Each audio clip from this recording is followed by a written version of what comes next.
Ouais, c'était pas gagné d'avance, mais enfin, au bout d'un quart d'heure de jeu, j'arrive même pas encore à comprendre comment on fait pour pas mener 3-0. Donc, Ah, il fait deux gros arrêts quand même. hein, comment? Il fait deux gros arrêts. Ah oui, non, mais je dis pas que le gardien a fait un super match, mais quoi qu'il en soit, à cette distance-là, on doit marquer, quoi. Voilà, c'est surtout ça, quoi. Donc, on est satisfait à la fin du match, mais le déroulement de la rencontre a dû être un peu plus tranquille pour nous, quoi. Voilà.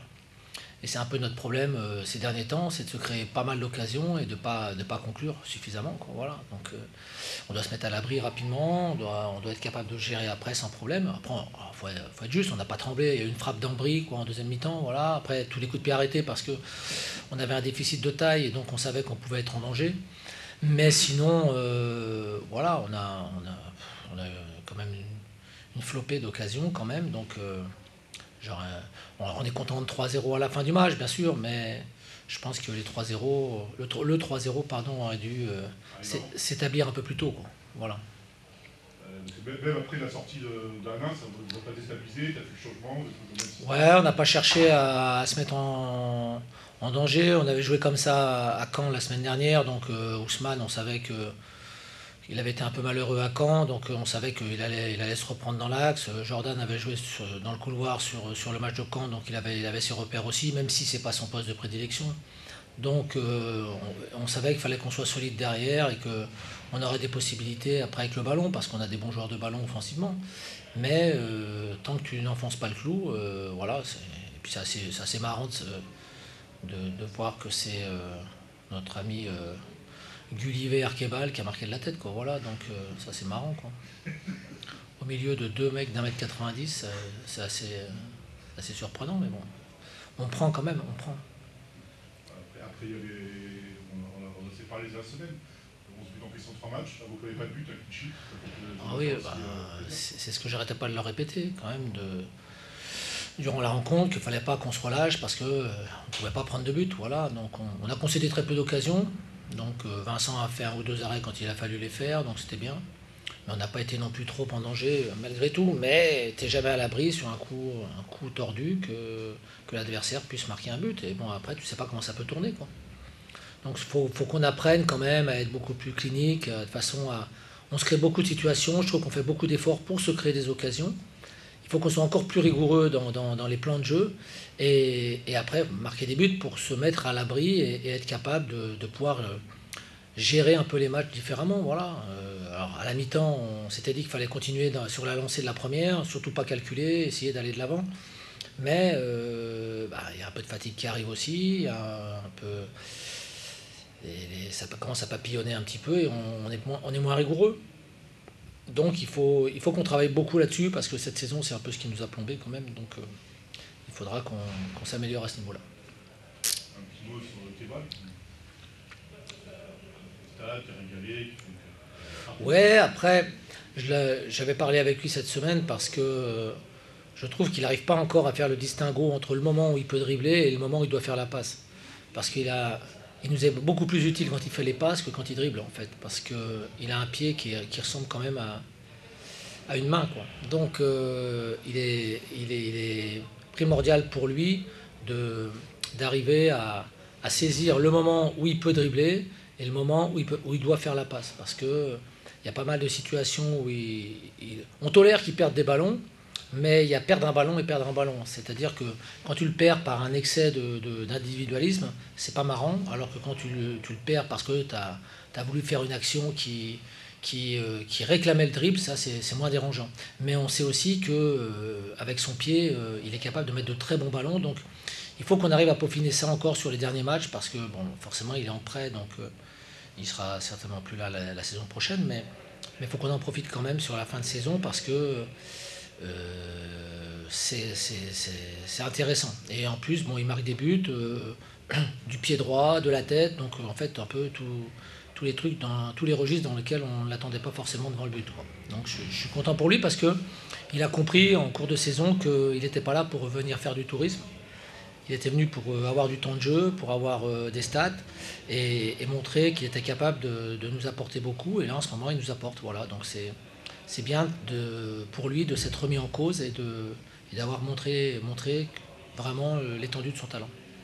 En fait, t'as jamais trop expliqué pourquoi il jouait pas, mais là tu l'as expliqué en fait. T'avais l'impression qu'il ne donnait pas assez, Non, c'était pas une impression. Ouais, quand tu parles de tourisme, voilà. Non, non, j'ai pas dit que c'était un touriste non plus, j'ai dit qu'il n'était pas là pour venir faire du tourisme. Mais on était à la limite, quelquefois. Il y a une implication à avoir, il y a vis-à-vis de ses partenaires, parce que il a un talent, c'est vraiment un joueur de talent, mais de temps en temps, ben, il faut les bousculer un peu, les joueurs de talent. Voilà, parce que le talent, ça suffit pas quelquefois, il faut un peu plus. Et depuis qu'il a compris ça, il est très performant et il nous est très utile. C'est surtout ça. Voilà. Donc c'est un garçon qui est très intelligent. On n'a aucun problème par rapport à ça. Mais voilà, il fallait lui faire comprendre ça, quoi.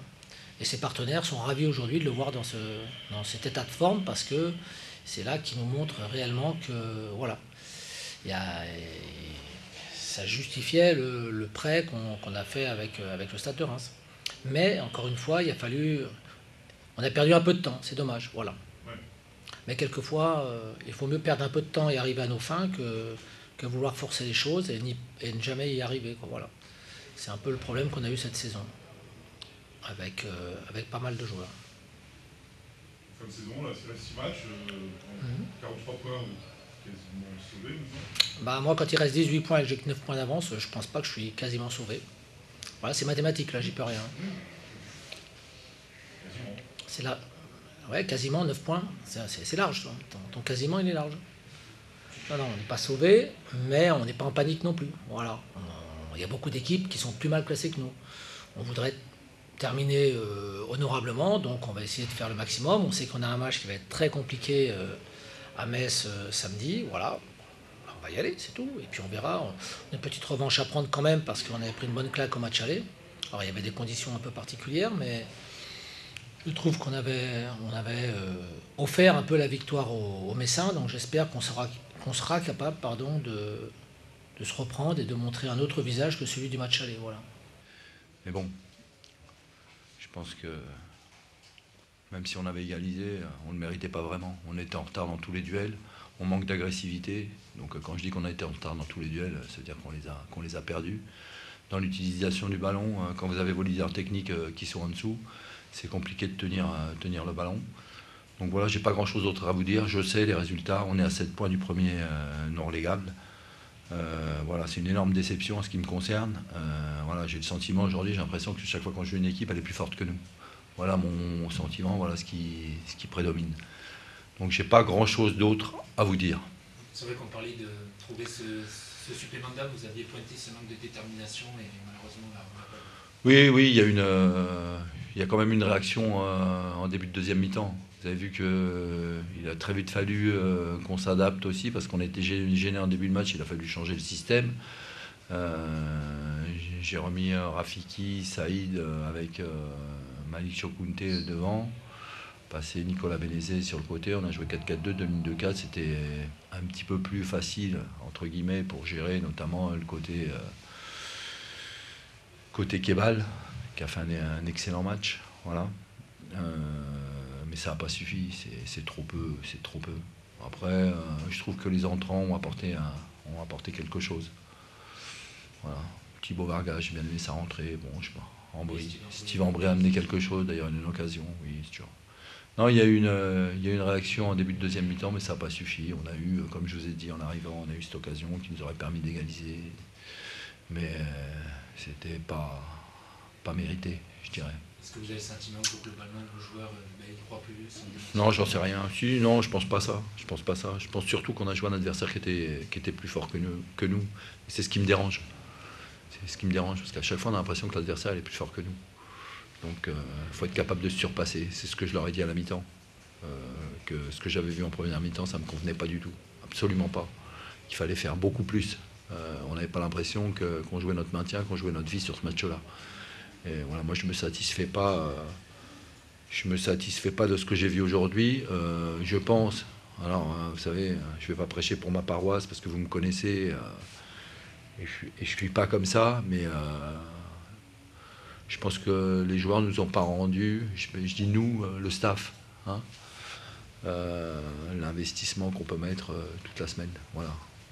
je ne les ai pas trouvés à la hauteur aujourd'hui. Ils m'ont déçu. Voilà.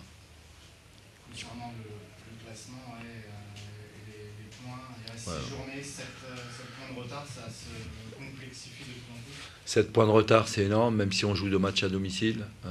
Donc on va savoir très vite. Hein. Je crois que les calculs, ils sont vite faits. Hein. Si vous ne gagnez pas les 2 matchs qui arrivent, les 2 à domicile, hein, que ce soit Pau et Valenciennes, il faudra arrêter de rêver. Surtout qu'ils sont des adversaires qui jouent aussi leur survie. Oui, donc ça va être des matchs. Oui, bien sûr, bien évidemment. Encore que Pau, ils ont combien de points aujourd'hui? Pardon? 40. Donc il leur manque une victoire, on va dire. Donc ils viendront la chercher à Nîmes. Maintenant à nous de faire en sorte. Voilà, j'espère qu'à un moment donné, on va être un peu plus orgueilleux que, pardon, excusez-moi, que ce qu'on a été ce soir. Par rapport à votre discours, vous dites que les joueurs, au travail que vous avez pu mettre pour le staff, ne sont pas à la hauteur par rapport à ça. Vous avez le sentiment d'avoir utilisé tous les leviers avec cette équipe et que tous les ressorts. Je baisse pas les bras. Je suis un compétiteur, je baisse pas les bras. Chaque jour que le bon Dieu fait, je le remercie de me permettre de travailler dans le football, dans le milieu du football. Ça fait maintenant quand même quelques années que je travaille dans ce milieu. Est-ce que j'ai utilisé tous les leviers? J'en sais rien. Je vous ai dit un jour que les premiers leviers, quand on joue le maintien, ce sont les points. Voilà. Est-ce que mathématiquement aujourd'hui, il reste suffisamment de points pour se maintenir? Je pense. Donc c'est un levier. Mais après le problème, c'est que nous, on n'a gagné que 8 matchs en 32 matchs, il en reste 6. Comment changer alors qu'en fait c'est une saison où rien ne va? Oui, je suis d'accord avec vous, c'est une saison où rien ne va. Mais bon, moi j'ai toujours dit à mes joueurs, soyons jusqu'au boutiste, jusqu'au bout du bout. Donc voilà, je ne lâcherai pas.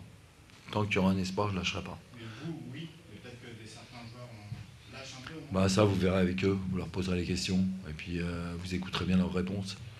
En tous les cas, moi je vous certifie que tant qu'il y aura un espoir, je ne lâcherai pas. Un mot sur la blessure de Jens. Le pauvre. Je suis désolé. Franchement, je suis... parce que lui, c'est un joueur à qui on ne peut pas en vouloir, c'est bien lui. C'est quelqu'un qui donne tout ce qu'il a. C'est un garçon qui fait quand même... qui est capable de faire 13 km sur un match. Donc lui, on ne peut pas lui reprocher de ne pas courir. À la mi-temps, il avait déjà le pouce retourné. Donc déjà, je voulais le sortir à la mi-temps. Le kiné l'avait strappé, il m'a dit non, c'est bon, je réessaye et tout. Donc, vous voyez, je m'en veux. J'aurais dû le sortir. Parce que si je l'avais sorti, mais c'est toujours comme ça, quoi, c'est toujours après, si je l'avais sorti, il ne se serait pas luxé le coude. Donc il a luxation. Et ils disent, mais je ne sais pas, là, pour l'instant, peut-être fracture du bras. Donc ils lui ont mis de la morphine tout de suite, tellement il souffrait. Le pauvre. À mon avis, je touche du bois, mais je pense que c'est saison terminée, quoi. Il ne mérite pas ça, le pauvre.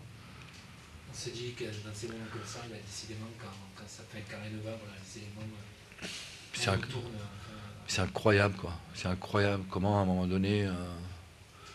Parce que même si le Paris FC mérite sa victoire, vous avez vu le match comme moi, à un moment donné, j'ai cru qu'on allait égaliser, mais vous n'avez pas ce petit truc qui fait que le ballon sur un corner, au lieu de retomber dans les pieds de votre attaquant, il retombe dans les pieds d'un défenseur de Paris, quoi. Voilà. Vous avez vu la semaine dernière face au Havre. Oui, on en revient. Une barre, un poteau, voilà, ça ne tourne pas en notre faveur. C'est comme ça.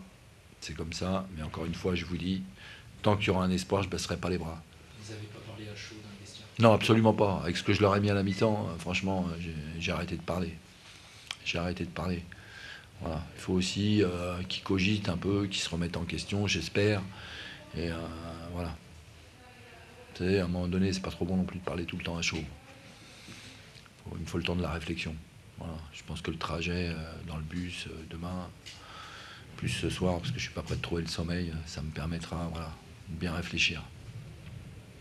Voilà, messieurs, je vous remercie de m'avoir écouté. Juste une question, vous avez joué les 3 équipes de tête. Quelles sont les 2 qui vont monter pour vous? Le Havre et Metz. Le Havre et Metz, oui. Mieux armé que les Girondins. Pardon? Mieux armé que les Girondins de Bordeaux. Ouais, franchement, moi, Metz, c'est l'équipe qui m'a le plus impressionné. Ouais. Alors, quel domaine? Il y a tout, quoi. Ils sont athlétiques, il y a de la vitesse, franchement. Ils ont le meilleur joueur du championnat pour moi, qui est Miko Tadze. Les 2 meilleurs joueurs du championnat pour moi sont Miko Tadze et Crasso. J'aurais bien aimé voir cette paire-là dans une équipe. Non, ouais, enfin, après, c'est, voilà, moi, j'ai pas la science infuse, hein, c'est vous me demandez, je vous réponds. Hein. Je pense Le Havre et Metz. Puis ils reviennent bien quand même, ils ont quand même été gagnés 3-1 à Saint-Étienne cet après-midi, quoi. C'est pas rien. Donc ils sont là et bien là, et après, oui, c'est vrai que la deuxième place, elle va jouer à pas grand-chose, même si Sochaux a été perdre à Pau, c'est ça. Ça commence à se compliquer pour eux. Donc ça va jouer entre Metz, la deuxième place, Metz et Bordeaux, oui, c'est clair. Voilà. Merci à vous.